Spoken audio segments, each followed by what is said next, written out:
ఎమ్మెల్యేగా ఎన్నికైన తర్వాత తొలిసారిగా ఎన్ఈఆర్ స్కూల్ ఆఫ్ ఎక్సలెన్స్ కు విచ్చేసిన నడుకుదుటి ఈశ్వరరావుకి ఘన స్వాగతం లభించింది. స్కూల్ ముఖద్వారం వద్ద school director N Teja, principal, vice principal, హెచ్ఓడీలు మరియు ఇతర టీచర్లు స్వాగతం పలికారు. ఎన్సీసీ క్యాడెట్లు మార్చ్ పాస్ట్ చేస్తూ వారిని స్కూల్లోకి తీసుకొని వచ్చారు.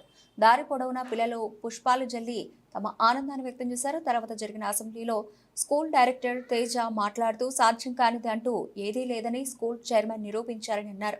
తదుపరి మాట్లాడిన ఎమ్మెల్యే తన చిన్నతనంలో స్కూల్కి వెళ్లడానికి ఎన్ని కష్టాలు పడేవారో వివరించారు. అప్పటి పరిస్థితుల్లో కూడా కష్టపడి చదువుకొని ఐఐఎంలో ఎంబీఏ చదివానని, ఇప్పటి పిల్లలకు తల్లిదండ్రులు అన్ని సమకూరుస్తున్నారు కాబట్టి పూర్తిగా చదువు మీదే ధ్యాస ఉంచి జీవితంలో ఉన్నత శిఖరాలను అధిరోహించాలని అన్నారు.